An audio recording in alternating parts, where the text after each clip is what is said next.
Hello, everybody, and welcome. So basically, this is a video that I'm just creating this morning because I just feel it's extremely important. I've actually created a video that is similar to this one before, but the gentleman that was supposed to help me edit it because I don't do video editing and things like that. Actually, this is the first time that I will be creating a video and trying to edit it myself. I spent a little bit of time yesterday night trying to find out, how I'm going to be editing these videos and putting them online because I just feel it's very important to talk about this, especially because of the votes that will be cast to at some point today by the MPs in Westminster. All right. Yes. As you can see from the name of this video, is called proposing a different Brexit solution that works. So yes, we're talking about something that is different from what Boris is currently proposed. Something that is different from what May is proposed. Is something that ensures that is a solution that ensures that the whole UK, i.e., the UK and in Northern Ireland, can go out of the customs union, go out of the single market, and it ensures that there's no border anywhere. You can order because because people might be thinking, what is that all about? But yes, I mean, I'm not saying that I'm an expert in these matters, but I used to be a logistics consultant myself. So in terms of all this trade, I understand it to a particular extent. There will still be people that will need to look into this to see, how the whole thing will work and things like that. I'm trying to keep this video as quick as possible. So what I will do is that I will just move through the points very quickly, load this video. There's going to be another version in the future that I'm going to create with some extra extracts from what other people have said and things like that. Um, Now, the only thing that I want to happen is that this particular deal here, um, I want it to be called the Resurrection Sunday deal. Because obviously in that particular region, Northern Ireland is the Good Friday, and this one is like a last minute when people thought that there was no hope. Like the Lord Jesus just resurrected from the grave. Same thing. It's like this deal is just resurrected out of nowhere. Yeah, so that's the name I wanted to be called by. Now, this video is going to talk about a few things. Yeah, it's going to talk about um, Boris's deal. It's going to talk about advanced free trade agreements. It's going to talk about no deal WTO, which is Farage's favorite deal. It's going to talk a little bit or very quickly about those different elements. However, if you want to just see the Resurrection Sunday deal that I'm proposing here, just skip to the end of this video. I've tried to, make it very simple so that people can understand it. This is Brexit simplified. Yeah, so skip to the end of the video and just watch that. And then if you want to come back and watch the rest of what I'm talking about, that's fine. But I know that this is very urgent. So just skip to the end of the video, watch that, and then come back and watch this one. All right. So the topics I'm going to be talking about today, I'm going to be, talking about why we actually have to leave the EU. There's a lot of Remainers that are saying that, oh no, let's just remain, and so this topic of actually why we have to leave is something that needs to be discussed. Second thing I'm going to be talking about is the EU structures. I've actually made a video about this before, the different structures of the EU. But like I said, this guy that was supposed to help me to do the editing of the video went AWOL. So I'm going to see if I can actually edit that video and put it on later on. But today, I'm just going to quickly rush over them. I'm going to talk about what Brexit should achieve. Um, what is the holy grail of Brexit? What are we looking into when we want to say, okay, this Brexit is the best Brexit for the UK? So the different things I'm going to talk about is the Advanced Free Trade Agreement. I'm going to talk about May's deal, which is obviously called the Withdrawal Agreement. No deal, WTO, Brexit, which is pretty much the word that is being pushed by Nigel Farage. I'm going to talk about the deal that is proposed by Boris, that is just being like, I mean, this deal is going to guard how we're going to trade with the EU and, for the next how many years. And it's just been like, boom, last minute, get it done. I don't know. I don't know. I don't know. I think that this strategy is a bit risky. Then I'm going to talk about the Resurrection Sunday deal, which is the one that I am proposing in this video. And then I'm going to spend a little bit of time talking about going forward. In terms of going forward, I think I'll probably make another video about that in the future. But today I'm just going to be talking about a few critical points. Okay, so why leave? The first thing is that the UK is a democracy, so like I mean, we're a democracy, and there are autocracies out there. Even the EU is now being seen as an autocracy because of how the leaders are elected. But if we don't leave, what we are saying is that autocracies can actually come in and pay some of our MPs some money or whatever it is, talk to some of our MPs and just manipulate things, and then, oh, our democracy doesn't really matter anymore. This is something that should never happen. We are a democracy and we believe in democracy. That means that when this kind of vote is cast, it must mean something. So we have to leave. We are not like a third world country somewhere where people will just come. You do an election, or you do a vote or a referendum, and then somebody just tries to cancel it. That just makes us look very weak. Makes us look to the rest of the world that we call ourselves a democracy only when things are easy, but when things hit the fan, we take the democracy that we say we believe in and we throw it in the bin. We cannot be seen to be doing that. The second reason why I feel that we need to leave is that, what if the EU booted us out? You might say, why will the EU boot us out? But they tried to do the same thing with Greece. The Greece was going through a major crisis and they put it on the table. We'll send you out of the EU, we'll ruin your economy. So I mean, the only kind of nation or the only kind of entity that should not be able to survive by itself, that needs to kind of like live on a host to survive, is a virus. We are not a virus nation. In fact, in terms of us, it's interesting. We are the smaller nation inside of a big entity called the EU, but it seems like it's the EU that is sucking us dry. So yeah, I think that, like anything, when we feel like without this entity we cannot be prosperous, when we feel that without this entity we cannot survive, that is the time to leave. Because if somebody is saying, "Oh, I'm taking this whiskey," but when the person gets to the point like that, it feels without this whiskey I can't live and survive. That is an addiction. That is the time to leave. We should be able to be self-sufficient by ourselves. Um, um, so the other thing that people need to know is EU versus WTO. We currently pay £1 billion every month to be in the EU. But what a lot of people don't know is that £1 billion that we are paying per month to be in the EU is to trade with 500 million people. Yeah. So 500 million people in the EU, they're paying £1 billion to trade every month. So 12 billion a year, let's just say. It's actually a bit more than that.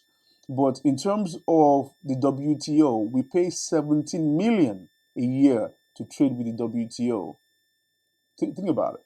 One year we paid 17 million to trade with the rest of the world, with the whole world. Actually, with the whole world, including the EU, we paid 17 million via the WTO to trade with the whole world, including the EU. but we are paying 1 billion every month just to trade with the EU. You know, a lot of people say, oh, yeah, but it's just more than trade. But that's the problem. We only want the EU for trade. It was called the EEC, European Economic, EEA, sorry, European Economic Area. If you look at the WTO, these guys are solid. You know, I was going through their annual accounts the other day, and, you know, everything that is WTO is trade, trade, trade, trade. There's nothing about movement of people. There's nothing about taking over your country. There's nothing about taking over your taxes. There's nothing about that. This WTO is a solid organization, and they're just there for trade, global trade.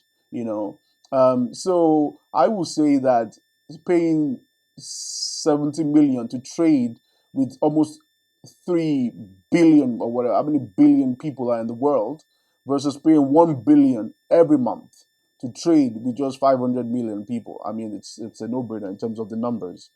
Um, the next reason why I feel we need to leave is because of the vision of the EU, and that is the key. If you want to know an organization or what the organization wants to achieve, look at the vision. Now, in my opinion, I think that the EU is actually a very good project. I think it's a fantastic project because, you know, if it was just focusing on prosperity and development of its member nations, I mean, look at what the EU is achieving in Poland. If it was just saying, okay, this is the UK, how can we take the GDP of the UK from 2 trillion to 4 trillion? That nobody will want to leave the EU. But unfortunately, that is not the vision of the EU. It's not about the prosperity and the development of the member states. It's more about, I mean, from what we can see, it's more about subjugation of the member states. I actually see the EU, and let me say this, before Brexit, I never even thought about this, but just after Brexit, because even Brexit, most of the people that I know voted to remain. But after Brexit, you look at what the EU's vision is and it's what it's trying to achieve. I see it as a cloud, a cloud with a smile on it, yeah. And all the countries that are in the EU, all the 27, 28 member nations are connected to this cloud. And okay, initially the currency will be swallowed by the cloud. Then their taxes will be swallowed by the cloud. Then their army will be swallowed by the cloud. Before you know what's happening, this country doesn't exist anymore. I mean, that's exactly what happened to Greece.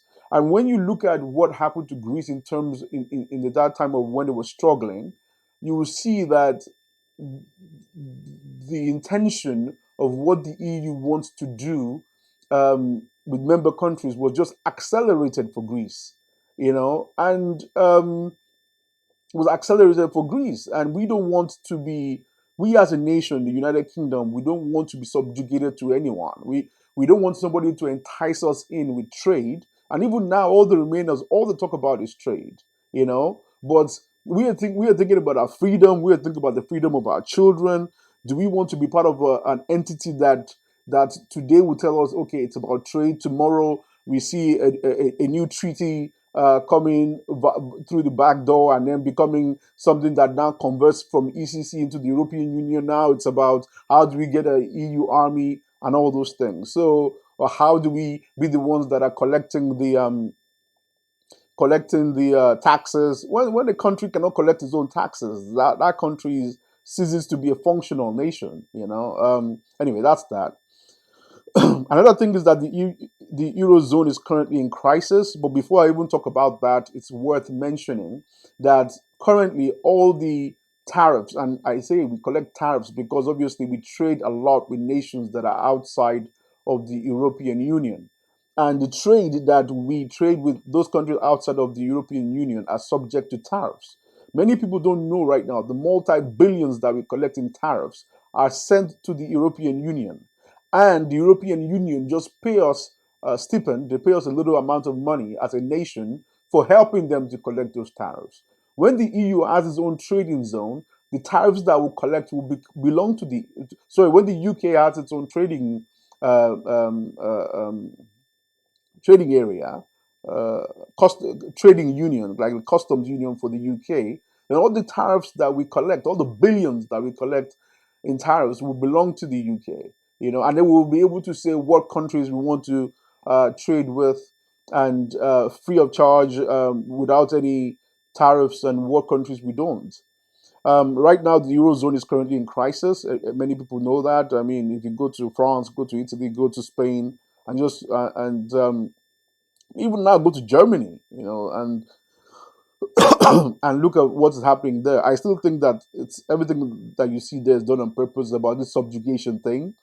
When people are low, and they're looking for a way out, usually that's when they're able to hand over their power to the higher entity. So Brexit is not really about immigration. A lot of people think it's just about immigration. They say, "Oh, you're racist. You're this because you voted Brexit." It's got nothing to do with. It's got very little to do with immigration. Yes, we need controlled immigration. It's important. You can just have the entire world come to live in this small little nation. I mean, there are favorable elements here. We have a very high minimum wage, which is more than many countries in the EU. Many people from the EU speak English, so if there's somewhere that they want to go to where they know that they can work the same amount of time but earn more so that they can be able to live a better life, where will they come to? They'll come to the UK. That's not a problem. It's a good thing, but it needs to be controlled. And the EU failed to provide a way of controlling this. And I think that's what triggered Brexit. But right now, Brexit is actually not really about immigration. It's about something way bigger than that. The next thing is that Brexit is not about trade. Actually, trade is why we joined the EU in the first place. I see a lot of Remainers saying that, oh, we're trading with our biggest partners, we're losing the biggest trading zone in the world. That's all doesn't make any sense. I can have 500 million people in a company, that trade with me. If only one of those people is buying from me, those 500 million people are irrelevant. You know, yeah, in a minute, we're going to look at the trade figures with the EU and with the rest of the world. But to be honest, if it was just about trade, there will be no Brexit. If the EU was just about trade, there will be no Brexit. So the reason why people are leaving, and the Remainers just need to stop talking about trade all the time, and they need to talk about the real issues that Brexiteers are worried about if they really want to have a say in this argument. Yeah, so it's not really about trade. Brexit is about what the EU is becoming, or what we are perceiving the EU to be becoming. We are seeing the EU, like I said before, it's like we're seeing it to be an entity that wants to subjugate um, all the nations that are inside it, by becoming a political or a superpower of its own. So, like United States of Europe, where each entity, instead of being its own individual nation, becomes a state. Now, there's only one Remainer that I've ever heard that has actually said something that made me think, maybe, because she was just explaining what the different EU structures do and how we are feeling that it's subjugating, but it's not trying to subjugate. If the Remainers argued from that perspective, I think the Brexiteers will listen.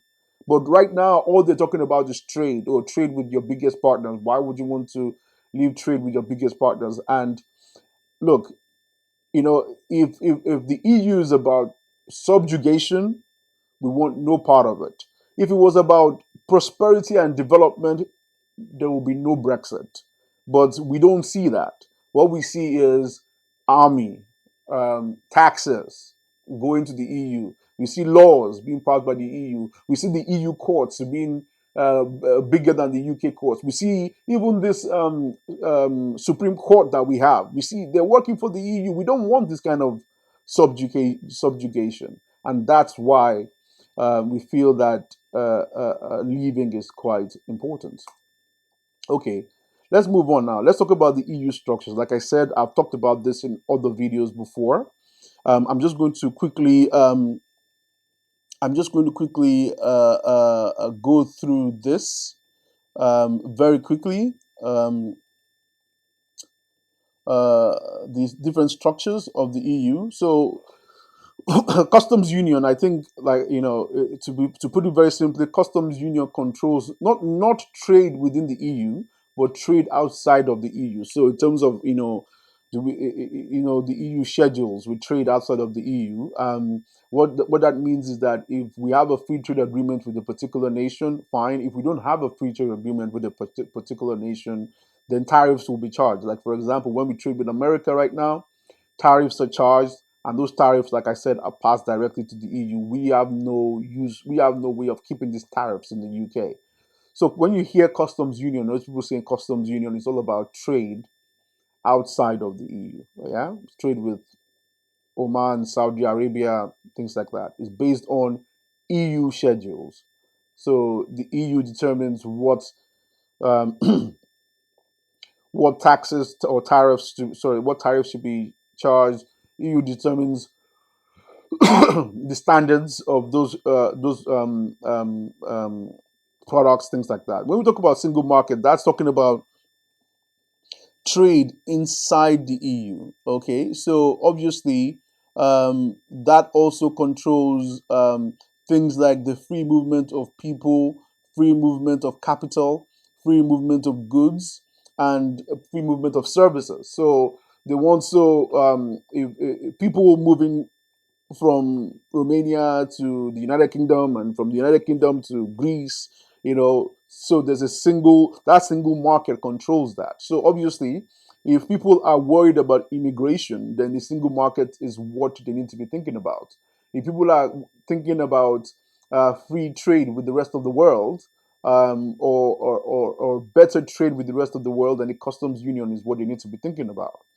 Now, the other elements of the EU, which you probably need to do a quick research by yourself: European Court of Justice, European Commission, European Parliament. These people are just lawmakers in terms of money and if you things that take place in the EU. So when you're thinking about laws that control us, there's a lot of laws that are actually passed down from the EU to the UK. I don't even think they read it; they just sign it off, and it goes in. It's a bit dangerous because we don't know what is in those laws.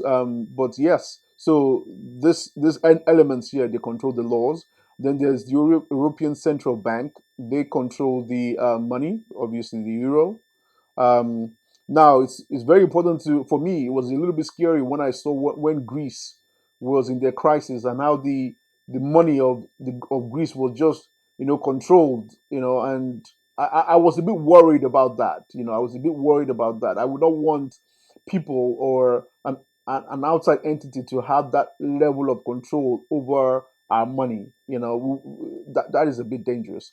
And obviously, the Agricultural and Fisheries Council. We are the United Kingdom. We're surrounded by water. Yeah, but there's some other nations like France that are able to fish in more parts of our water than we do. There are quotas that these individuals create. So if a fisherman goes beyond that quota, yeah, then every other fish he catches, he has to throw back into the water. I don't really see the point of that. It's our waters. But hey, that's what the Agriculture and Fisheries Council control. In my opinion, for us to leave the EU, we need to be out of all these different elements for us to have a real Brexit. What does that mean? Free movement of people, free trade EU goods, free trade capital and services. So free movement of people, that needs to be stopped because we need control immigration, like I said before. Free trade EU goods, we want that really. We want to have a free trade EU goods. So that's yes. Free trade capital and services, we want that. We want to be able to trade with other nations, which means we need to be out of the EU customs union. We want full control over agriculture and fishing limits. So we have to be out of the Agriculture and Fisheries Council. We don't want to be part of that euro, so that's fine. We're not part of it currently anyway. The backstop is not something that we want to be a part of. Laws from the EU, we don't want it. So, and as long as we're not taking the laws from the EU, we don't need to be in the EU. We don't need to be at the table. We don't need to have MEPs in the European Union. So, the money to the EU, I would prefer to not pay it, or maybe just pay very little of it. Obviously, payments of this 1 billion per month, that just needs to stop. It's just too much money for what we're getting from the EU. It's just way too much money. So if we're able to achieve this, that's the best Brexit. Okay, we're able to get out of all the EU structures, and also be able to do our trade. We'll get out of everything else apart from trade. Bravo, that is great. That's what Brexit is really supposed to achieve. Okay, all right, let's move on. Now let's look at the Advanced Free Trade Agreement. Let's see what it does. So let's look at Ireland and the European Union. The Ireland and the European Union are, you know, Ireland is part of the European Union, the rest of the European Union, yeah. Um, with the Advanced Free Trade, so this is now the United Kingdom and Northern Ireland.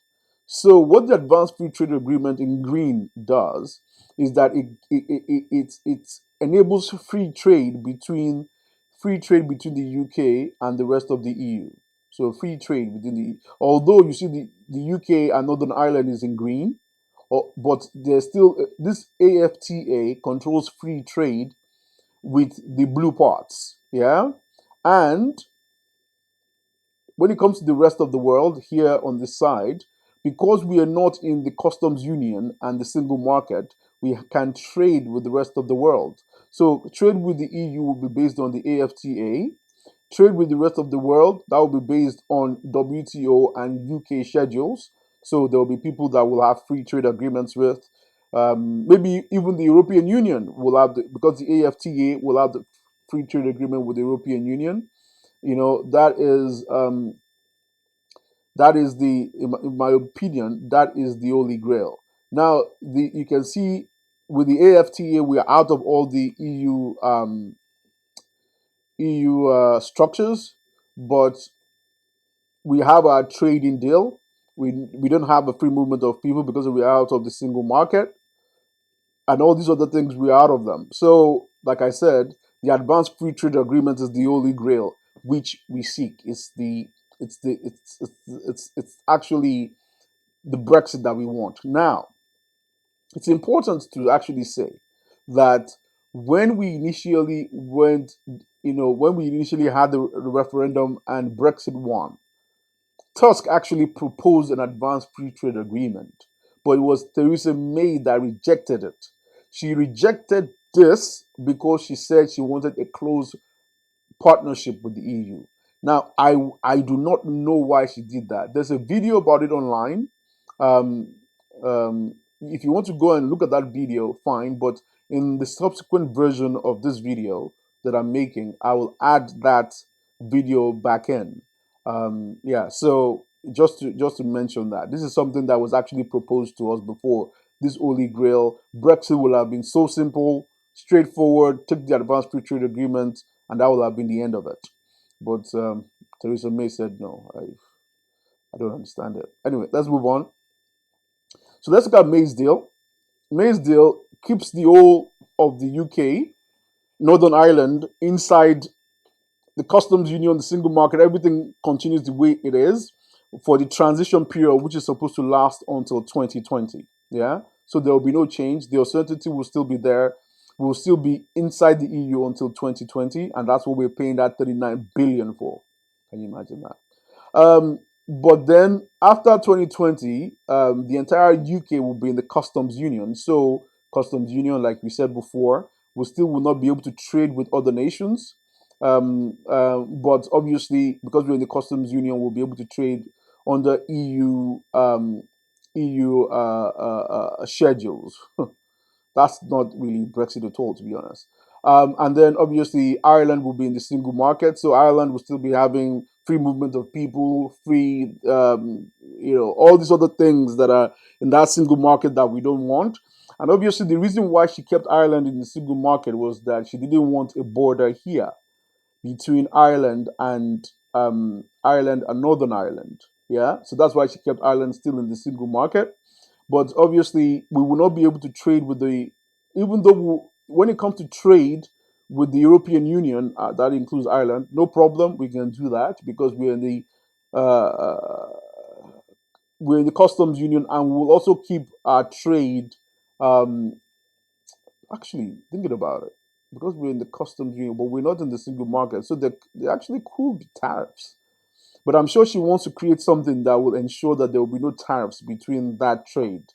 Um, and then when it comes to trade with the rest of the world, that will be impossible because we're going to be in the customs union pretty much forever. So I don't really see the advantage that this gives us. It gives us no advantage whatsoever because all the great things that we can achieve by trading with the rest of the world, this has cut it off from us. So she's focusing too much on the European Union, but what she needs to understand is that the UK voted to leave the European Union. And then, obviously, although there's no border here between Northern Ireland and Ireland, there will be a border here because the single market operates here. It doesn't, except she puts in a kind of like a different trade deal that takes care of that, or she waits for the advanced free trade deal, the other slide that we looked at, to kick in. But in terms of this particular deal, customs union, we're all in it. So single market, we're all in it. The European Court of Justice, things like that, we're not in it. The European Central Bank, obviously, we don't have the euro. We're not in that. But in terms of the Agriculture and Fisheries Council, I think we're still in it, but I'm not very sure. There probably needs to be question marks there. But in terms of the free movement of people, yes, there will still be free movement of people as far as Northern Ireland is concerned, and based on whatever internal deal she has with the EU, I'm sure it will still contain free movement of people. Free trade EU goods, yes, that's what she's trying to achieve. Free trade capital and services, I would say that would also be yes. Own trade with other countries, no, because we're still in the customs union. They will still be able to impose their agriculture and fishing limits on us. There's a backstop, which is the problem. Now, the backstop is something that is very weird. It's the that thing that I said there in terms of the of Ireland being in the single market. Um, Basically, what they're saying, what the backstop is saying, that solution will be there until a different solution is found for Ireland and Northern Ireland, which might never happen. So if it never happens, that solution will be what will be there forever. We will not be able to trade with other nations. 27 other countries will need to agree to let us go. Even if we find a solution, they will just keep saying it's not good enough. You find a solution is not good enough. You keep paying your 1 billion. Why would somebody that is collecting 1 billion from you every month let you go? I don't really get it. So that backstop is a terrible thing, and the MPs were very good to vote this deal down because of that. Because I think we're still going to be in the ECJ. So although I put no here, although I put no here, it's actually no to the MPs being on. Although I put no here, it's actually no to MPs being. So voice at the table is no to MPs being in the parliament, in MEPs, sorry, being in the parliament, but we still get the laws because we're under the customs union and the single market. So we still get the laws from. So we have laws passed to us that we have no veto over. That's terrible. That's subjugation. And then obviously money to the EU, 39 billion for the transition period. 39 billion, not 39 million, 39 billion. That 39 billion needs to be spent on our military or internal trade possibilities within the UK, but that's just me. And then we'll still be paying that 1 billion per month as long as we don't have a solution for um, NI and Ireland. That 1 billion per month will still be going. So as far as I'm concerned, this is a BNO, a Brexit in name only. This is not Brexit at all. This is a terrible, terrible, terrible, terrible, terrible deal. Anyway, let's move on. So then there comes Farage, Nigel Farage. Nigel Farage, let's look at his solution, which is the no deal. Nigel Farage is the one that's really pushing it. Now, I think that, when you see Nigel Farage, he gets a little bit frustrated as to why people are not backing no deal, or why people are demonizing no deal. Like it's going to be the end of the world. But I think the reason why people are doing that is because the people that are selling no deal, they're not selling it properly. In my opinion, I think that no deal is actually the fastest way to a free trade agreement, the holy grail that I showed you before. Because when no deal happens, people will come to the table very, very quickly. All this transition period, all these other things that they're talking about, it's just going to cause delay. It's going to cause changes. It's going to cause uncertainty. It's going to cause the waste. It's going to affect the nation. It's going to affect the economy. We just need to put a line in the sand with this thing, and that's where no deal comes in. I like no deal very much because when you look at no deal in my opinion is the fastest route to an advanced free trade agreement. Anyway, so let's look at it. So with the no deal, the whole of UK, including Northern Ireland, yeah, GB and Northern Ireland, comes out of the customs union, the single market, and all other EU structures immediately. So there's no period of extension. There's no deal period. There's nothing like that. Immediately we come out. Okay, and then once we're out, yeah, we join the WTO, World Trade Organization, and then with the WTO, we're able to trade with the rest of the world. But obviously now there will be tariffs that will be between the goods that we're buying from the European Union. Um, so there will be tariffs between goods from Ireland, and there will be tariffs between the European Union. But the trade with the rest of the world will be based on UK schedules according to WTO. According to WTO, there could even be a period where there are no tariffs between the EU and the UK, but the EU and the UK need to agree to that. So that would be fantastic. So instead of paying them 39 billion, we just use the WTO exit strategy to make sure that for a period of time, without the 39 billion, we still have a free trade with the European Union. Um, but we will be able to start building our own um, deals with other nations in the world in that time. Now, obviously, like I said before, I think that the reason why no deal is very, very good, and I think that this is what people are not pushing. This is what people don't understand: is that no deal is the fastest route to an advanced free trade agreement. So somebody might say, why will the EU be rushing to give the UK an advanced free trade agreement? That's what a lot of people will say. Why? Why should the EU give us an advanced free trade agreement where we are now not paying the 1 billion a month anymore? We're not paying 39 billion, but yet we are enjoying free trade with the EU. Why should the EU do that? That's the question that a lot of people keep asking. And the answer to that is simple: trade. That's the answer. Trade. In trade, the customer is king. End of story. Not the manufacturer, not the supplier, not the logistics company. The customer is king. If the customer is not placing orders, nothing happens at the manufacturing side. And luckily for us as a nation, the UK is the biggest customer of the European Union. It's the biggest customer of the European Union. So let's look at the trade that happens between the EU. Let's look at this. Okay, so there's 614 billion pounds worth of trade that goes on between the UK and the EU. So are you telling me that first of all, this nation loses 39 billion, they lose 12 billion a year, and they will lose 614 billion in trade because they want to put tariffs? Look, I would love to see that happen, but there's no way that is going to happen.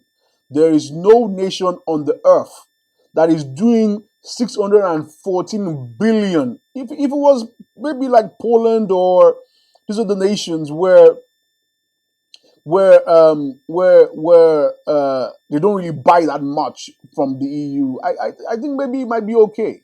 But 614 billion worth of trade, you can't put tariffs on that. That will be death. That will be self-suicide. It's not going to happen. They're going to give an advanced free trade agreement. End of story. But then look at the other things that you can see here.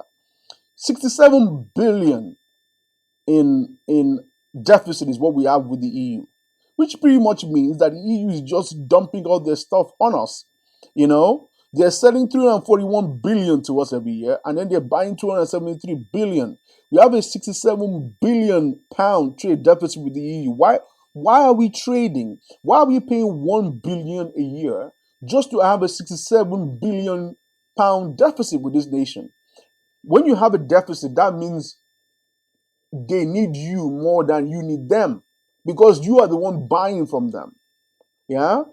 Why should we be paying 1 billion every year for the every month for the advantage of them sending 67 billion? This doesn't make any sense. This doesn't make any sense. Now, if you look at trade that we have with the rest of the world, you can see that the trade that we have with the rest of the world is equal or even more than the trade that we have with the EU.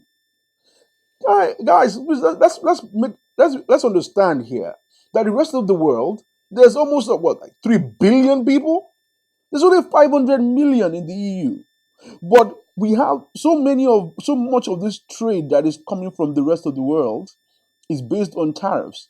I mean, look at the United States alone. Yeah, 41 billion trade surplus with the United States. Yeah.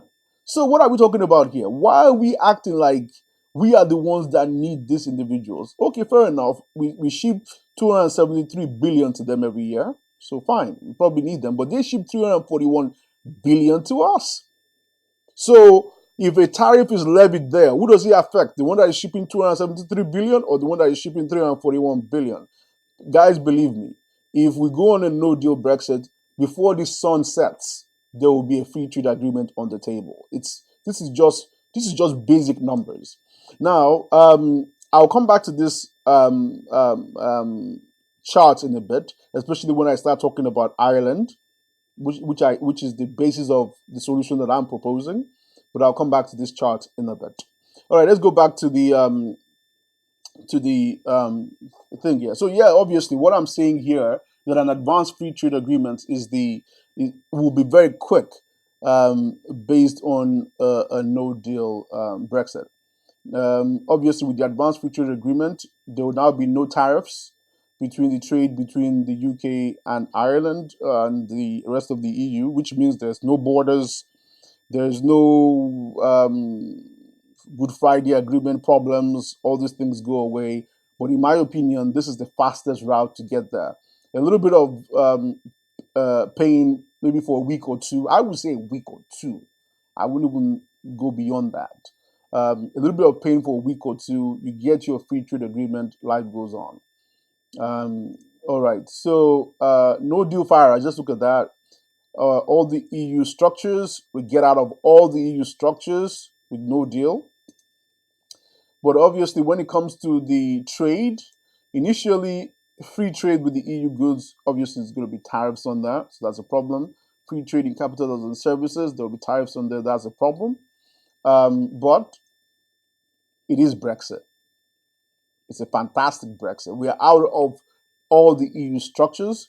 However, when we get to the advanced free trade agreement, when it comes to those two things, it becomes yes. So we've got to this is the quickest route, in my opinion, to an advanced free trade agreement, which is the holy grail of Brexit. Yeah. Now let's look at the Boris deal. Now, before I go into the Boris deal, what I would say is everybody needs to go and do their own research, because I am not a Boris. This Boris deal is so quick.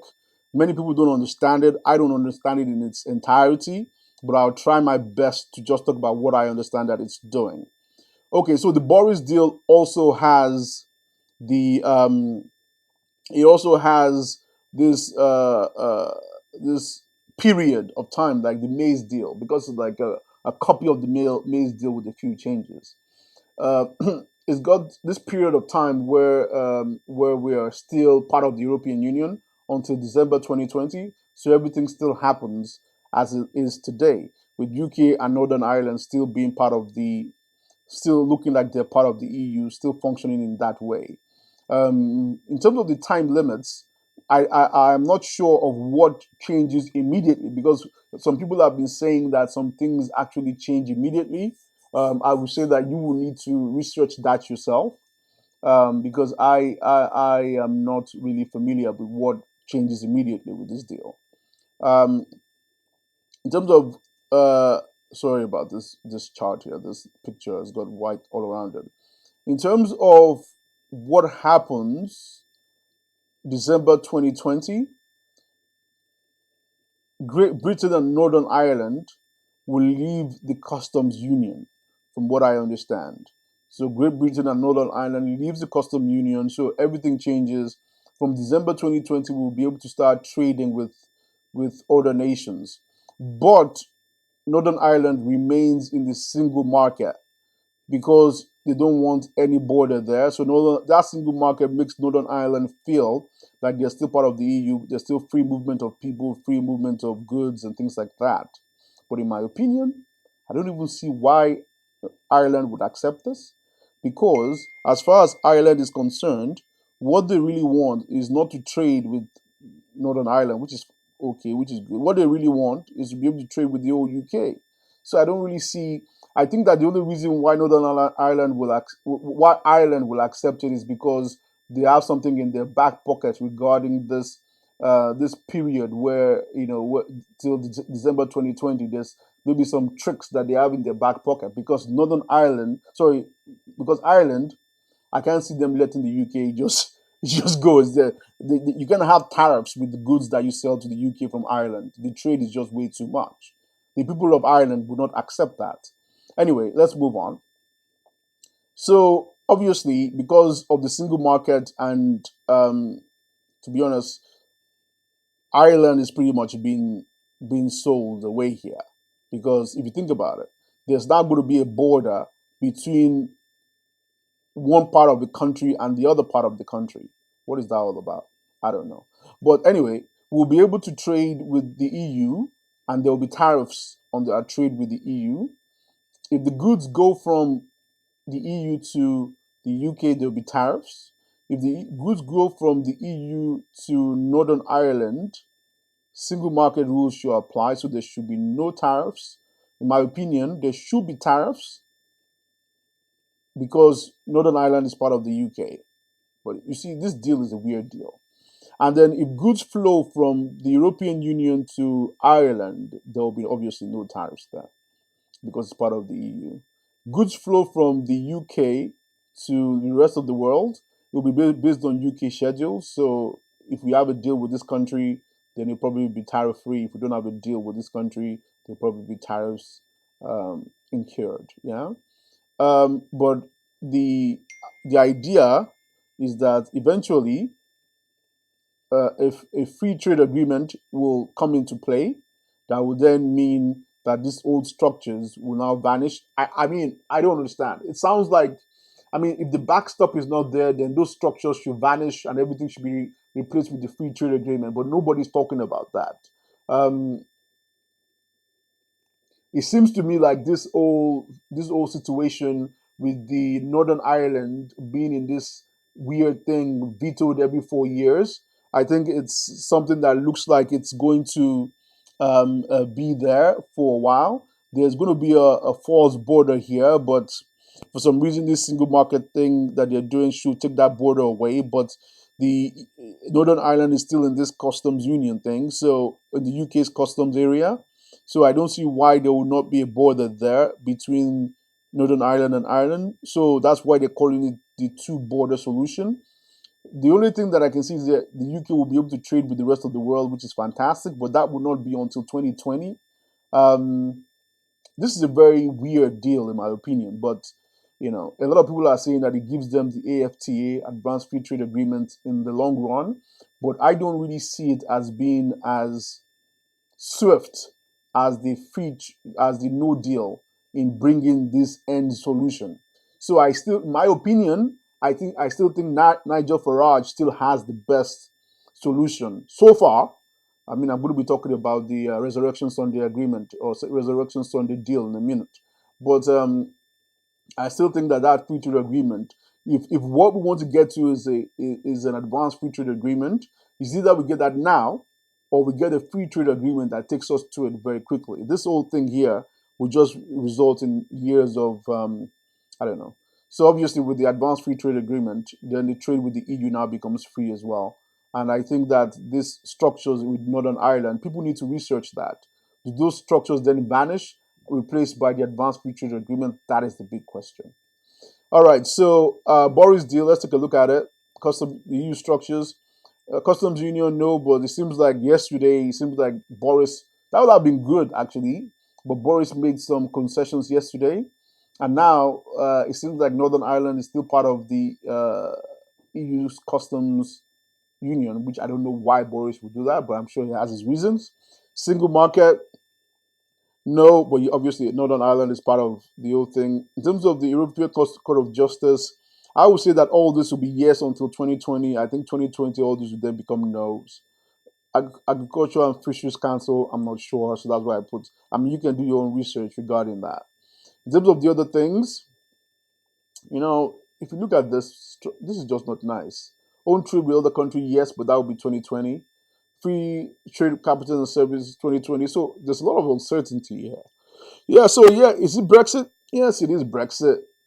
It is Brexit because it is Brexit, but it's Brexit that throws away part of the United Kingdom. Why would we want to give up a part of our nation to another country?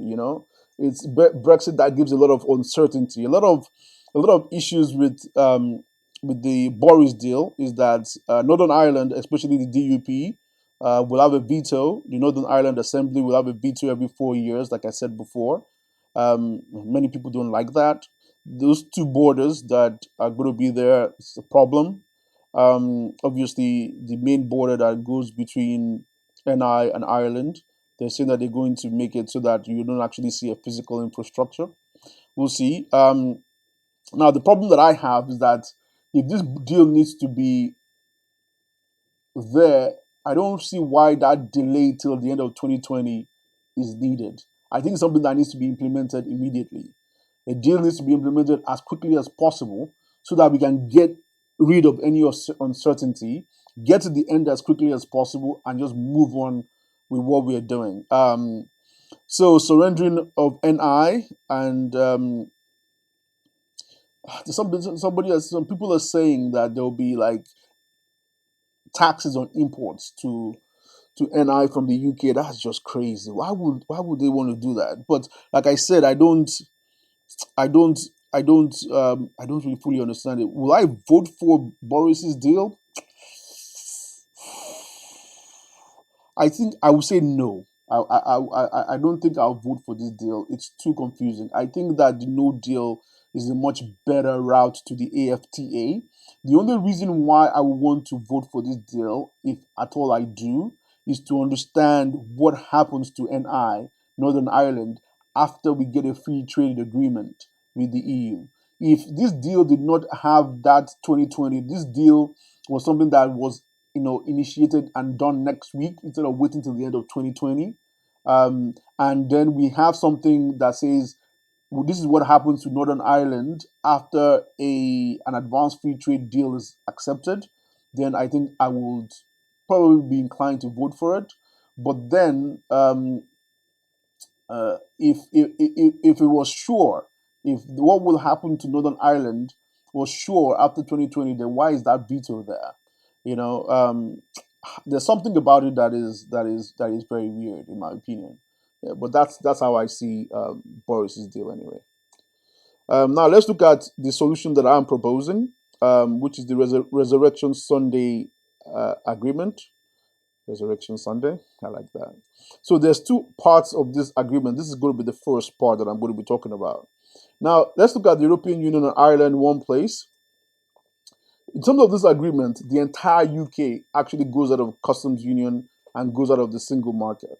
The difference between this agreement and, let me say it this way before I actually say that, the deal that Boris has and the deal that Theresa May has are the only two deals possible in terms of jurisdiction and regions. The only problem that I can see with them is that currently they are facing the EU. They're trying to use the EU structures, and that's the problem. The Resurrection Sunday Agreement turns away from the EU and faces Ireland, and that's why it works. Okay? Ireland is the key, in my opinion, to having a good agreement here going forward. Anyway, so Northern Ireland and Great Britain get out of the customs union, Northern Ireland and Great Britain get out of the single market. Order! Everybody calm down. Out of the single market gets out of the customs union. Okay? So, what does that mean? When we trade with the European Union, there are tariffs on our trade with the European Union. People don't like that, but it is what it is. There are tariffs on our trade with the European Union. Yeah. So when we trade with Ireland, there's tariffs. Everybody's going to be up in their chairs when they see this, but it is what it is. But then what we are proposing in the solution one is that trade between, so not the whole of the European Union now, just Ireland, just Ireland and Northern Ireland is subject to another agreement, which is the Resurrection Sunday Agreement. So the UK is out of the customs union, the UK is out of the single market, but a section of the UK, which is Ireland, is with this Resurrection Sunday Agreement. A section of the EU, which is Ireland, is with this Resurrection Sunday Agreement. Yeah? So it's a new agreement, and as far as I'm concerned, if the entire single market agreement is copied into this, but it doesn't affect any other European Union member state apart from the EU, that's fine, in my opinion. Obviously, I will imagine that there will be some things that will be removed from it, but in my opinion, there's so many people in Ireland that work in in Northern Ireland, and so many people in Northern Ireland that work in Ireland. I would say that it should even include free movement of people from Ireland. So it's not a free trade agreement. I would call it a free movement agreement because it should concern trade or key elements of trade, and it should also concern people and a few other things as well. So, based on this deal, on this Resurrection Sunday agreement, yeah, that I'm proposing, trade from the Northern Ireland to Ireland is free. Trade from Ireland to Northern Ireland is free. So what then happens when, like I said before, the Resurrection Sunday Free Movement Agreement 1 is just a copy of, it can be a copy of the single market treaty or whatever that the EU has, and just remove whatever they don't want from it in terms of their trade with each other. And there you go. Yeah, so that's that. And that's what the Resurrection Sunday Agreement is. But it's not the single market agreement. It's a new agreement that sits up on top of that, where a part of the UK allows its elements to trade with Ireland based on this thing, and a part of the EU allows its element to trade with part of this thing. What does that mean? Because there's free trade between Ireland and Northern Ireland, then there's then there's a then there will be no need for a border between the two countries. Okay, now let's look deep into this. So trade with the rest of the world is based on UK schedules. Yeah. Trade with the EU is tariff based. Trade with Ireland, trade with between Ireland and the rest of the EU obviously is free movement, single market. Trade with between Ireland and Northern Ireland is free movement based not based on the single market, but based on this new RS agreement. It's very simple. Now, the important thing to say here is that obviously people would then be saying that there will be a border. There will be a, because obviously when goods are coming from the UK to Ireland, then there will need to be um, they'll be free. Actually, there shouldn't be a border because it's customs union here. But if the country of origin is the UK, country of destination is Northern Ireland, then it should be free. Country of origin is the UK, country of destination is Ireland, then it should be tariffed. Yeah, does that make sense?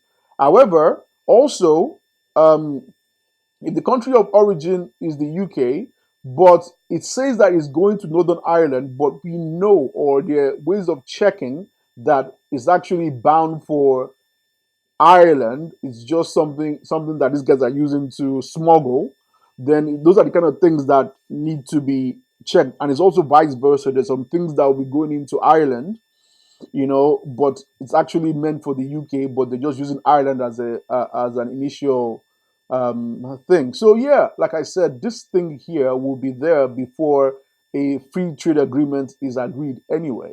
So there's no reason why this will not work.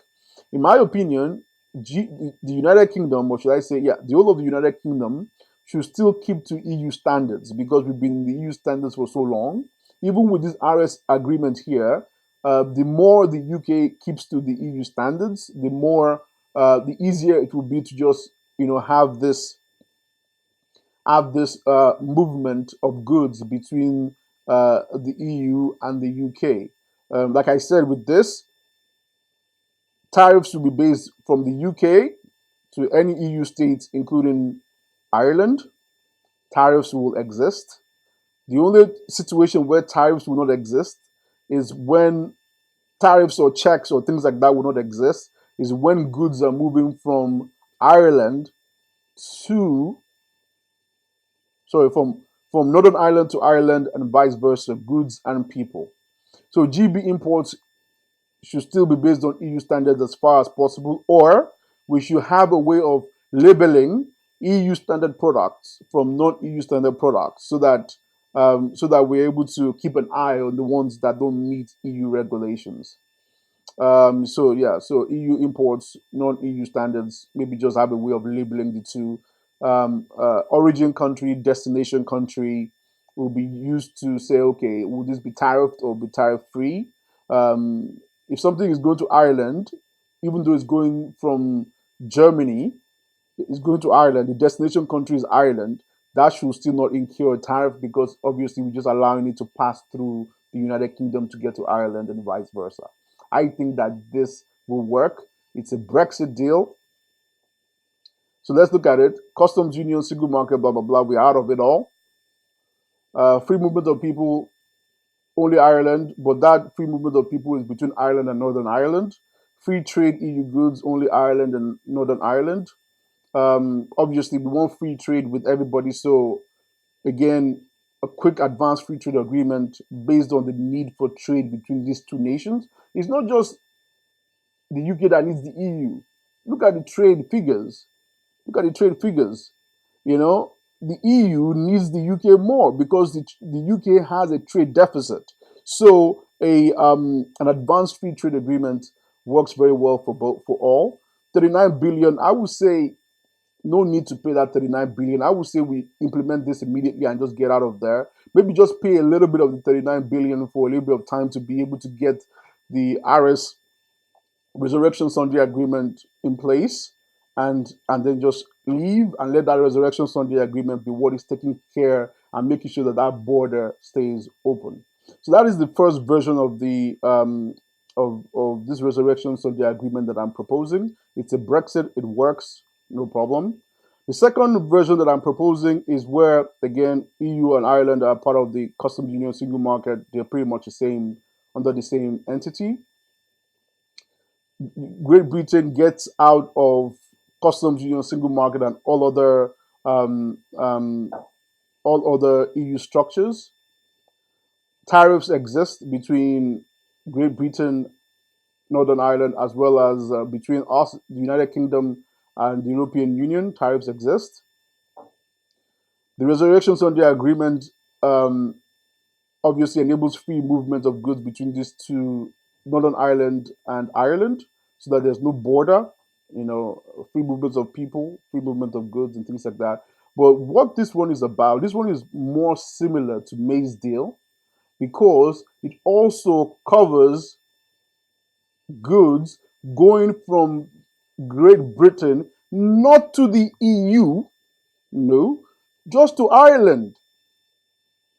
So unlike Boris's deal, that is very that is very breakup centric of Great Britain and Ireland and Northern Ireland. Is very this one is very I think that the future should be more about integration of Great Britain and Ireland. That is what the future should be. It should be about Great Britain and Ireland working together. We are stronger together. We buy so much cheese, we buy so much agricultural products, we buy so much clothing products from Ireland. You can see from this thing here that we actually have a trade surplus with Ireland, 12 billion. Apart from America, the next people that we do the biggest trade with, or that we have the biggest trade surplus with, is Ireland.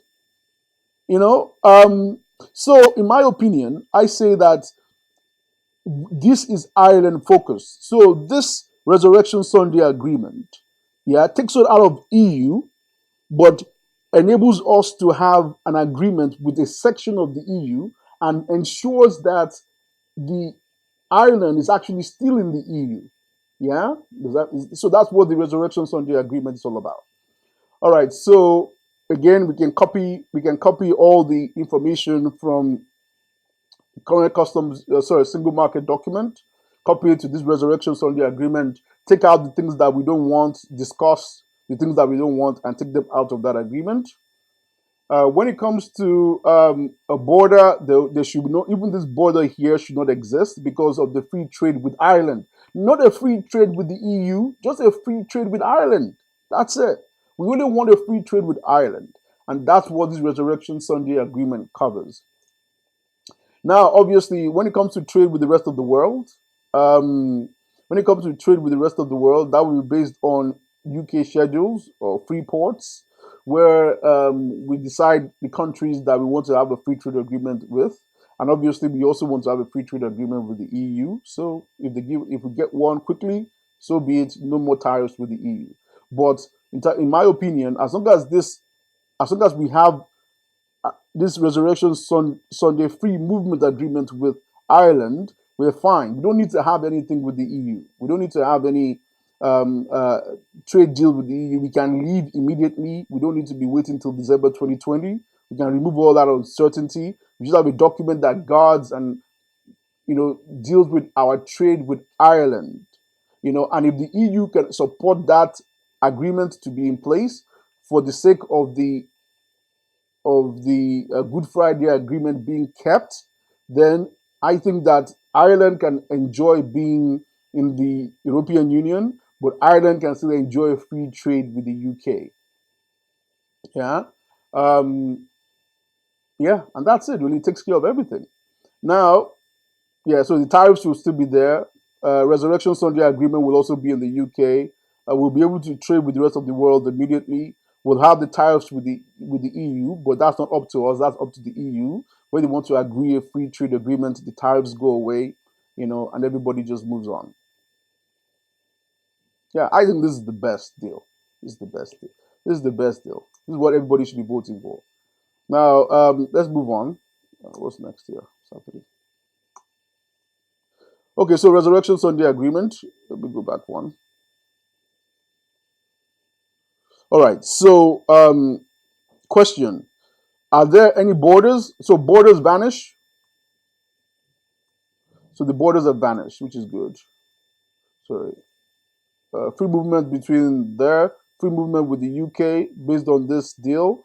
GB imports again, EU standard. Make sure that what is coming from the rest of the world to the United Kingdom is based on EU standards. And what is coming from the rest of the world, although it's coming to the United Kingdom, but we know that it's going to Ireland, we can still act on we can still act on it. Goods coming from the EU will be tariffed. We need to just monitor the standards of goods coming from the rest of the world. And we need to be able to label and differentiate the goods coming from the rest of the world that are EU standard from non-EU standard, or Just keep it to EU standards as we currently have it, and then and then just make sure that all the goods that are being that are that are coming in and out just have a very good origination country and destination country on them, so that things can be properly monitored without the need um, of a border. So we don't need a trade agreement with the whole of the EU. We just need a trade agreement, this Resurrection Sunday agreement with Ireland. That's it. All right. So again, no need for a board, no need for customs checks there, because obviously the agreement is free trade with Ireland. So there's no need. So people will say, okay, why can't things just go to Ireland, and then from Ireland go to the rest of the EU? Or why can't things go to Ireland, and then from Ireland go to the rest of the UK? Things like that. Yeah. So this is why we need to just have a way of monitoring the items that are coming and where they're really going. So if an item comes to the UK, but we know that this item came last week and it went to Ireland, it came this week, it's going to Ireland. The next week we stop it from going to Ireland without, we stop it from going. But I don't really see why though, because if it's coming from the rest of the world to the UK and then ending up in Ireland, so that it can be shipped from Ireland tariff free to the EU. Um, I don't know why. I don't know why people want to do that. So it's kind of like smuggling. I guess these are the different things that they need to talk about, so that there's a way they need to put active monitoring ways in there, so that goods that are coming in here. Because if I'm going to the UK, um, I'm going to the UK. There's a line that says UK citizens. There's a line that says non-UK citizens. Yeah, so you can say this particular thing is one that are coming to the UK that meet EU regulations. These are the ones that are coming to the UK that don't meet EU regulations. When they come to the UK, they are UK goods. So if they stay in the UK and then they go through a manufacturing process, and then from that manufacturing process they go to Ireland, that is a UK good that is going to Ireland. So I don't really think there should be a problem there. But again, this is something that the nation will be able to talk about, decide for themselves, and things like that. All right, so RS Agreement 2, let's take a look at that. We are out of all European Union structures, so it's a Brexit. Let's look at that. Free movement of people, no, except all. Actually, ignore this. All, even Ireland, free movement of people is only with Ireland. Okay, that's fine. Free trade EU goods only with Ireland, not the rest of the EU. The rest of the EU is going to have tariffs on them. Free trade capital and services only with Ireland. The rest of the EU has tariffs on them. Money to the EU again, just a little bit of money until this agreement can be fully put in place. 1 billion a month, no. So pretty much we're out of. It's a Brexit. We're out of the European Union. Now let's compare this to the Boris deal. Again, Boris deal. Research it yourself. No borders, so this two border thing is gone. Veto, no need for veto. Why? Because the reason for a veto is because of a lack of change. It's the single market agreement serves 27 nations. So how can that document be changed? It's going to be almost impossible for that document to be changed, because you need 27 different nations to agree it. However, the Resurrection Sunday agreement, because it's only deals with Ireland, it's going to be easy to change. And because it's easy to change, if the two parties don't like something, they just make that change on that document. They make that change on that agreement. They don't need anybody else to veto it. European Union says we're happy with this change. UK says we're happy with that change. Make that change. No need for veto. 2020, no need for that. This is something that can be implemented immediately, and or maybe after a few months, just to put the Resurrection Sunday agreement in place. Surrender Northern Ireland to the EU, no need for that, because Northern Ireland and the UK will be totally out of the EU, customs union and single market. Yeah, so trade trade with other countries will be possible immediately. We can trade with America. We can trade with with other nations, and things like that. So I think that this is a very great solution. It just means that in the future, United Kingdom will just have a great relationship with Ireland over and above what we have with the EU, which is the right way to go, in my opinion. We are so connected as nations that trade between us should be free, even if we don't trade with the rest of the European Union. Okay, that is the Resurrection Sunday Agreement, folks. Hope you guys enjoy it. Hope you guys like it. Hope it goes in on time before this vote goes in. I'm cutting the wire here. Like I said, I don't do videos. This is my first video. I just feel it's so important because it's something I've been thinking about. And I think it's something that would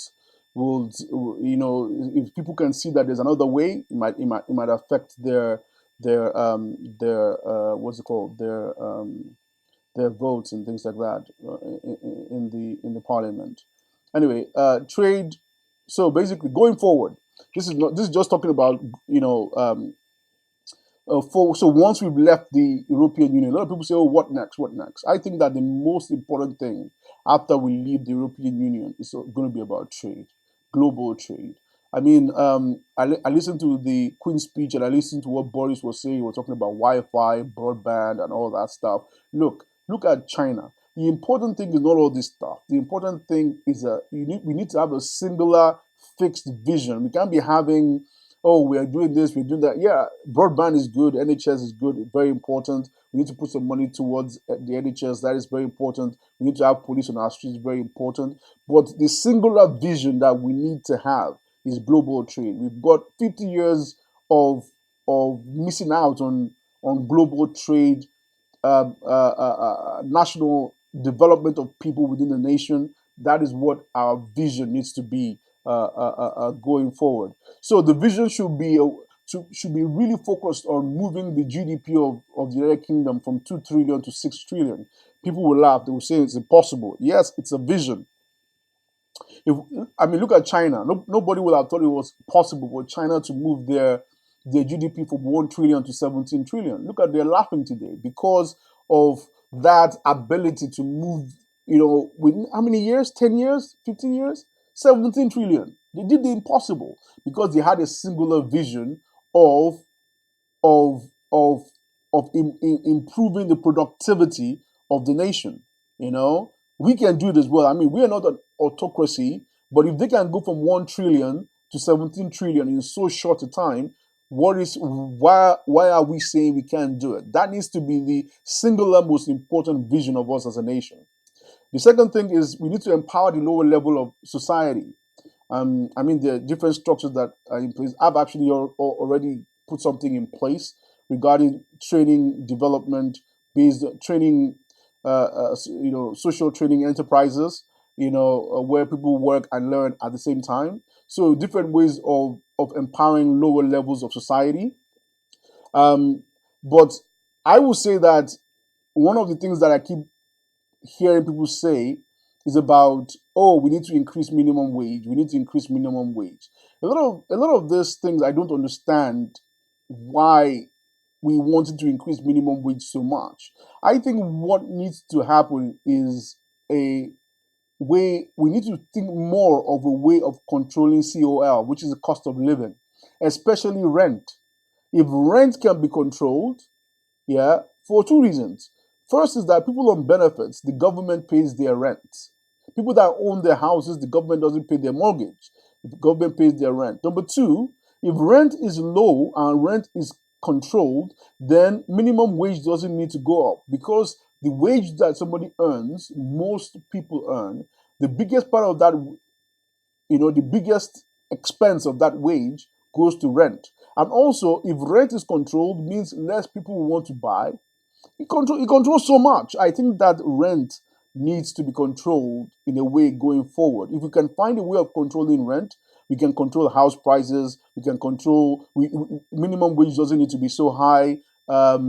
Efficiency and productivity of the nation can be more. More of these small businesses will be able to employ people or have a different tire where this particular type of company can employ in this way, that particular type of company can employ in that way so that more people are employed, paying into the economy. Anyway, so that's that. Obviously, we also need to empower high levels of society. I mean, when you look at America, you have to be a little bit impressed with companies like Amazon, companies like Facebook that just have. I mean, compare them with China. I mean, it's a different way of improving productivity. Really, having a system in place where so many people need to use that system and so many people get enriched by that system, and then that system also enriches the nation, so I think higher levels of society, people that are very highly educated, maybe with higher roles, probably also need to be trained on how they can improve their productivity and things like that. um, so when it comes to looking outside of the United Kingdom, looking externally, we're thinking of things like free ports, the Commonwealth. If we want to keep minimum wage high, then we need to look at how we can um, manufacture elsewhere. So the supply needs to come from somewhere. And in my opinion, I think the Commonwealth, especially solid countries within the Commonwealth, needs to be something that we look at, and look at the relationship with America as well. I mean, if you look at our current trade, look at our highest trading partner outside of the European Union is America. So let's compare what we buy from America to what we buy from Germany, which is our next highest. Look at that. Look at that. So basically, Germany, we export 56 is this billion? 56 billion to Germany. We export over double of that to America, 112 billion, and this is with a tariff.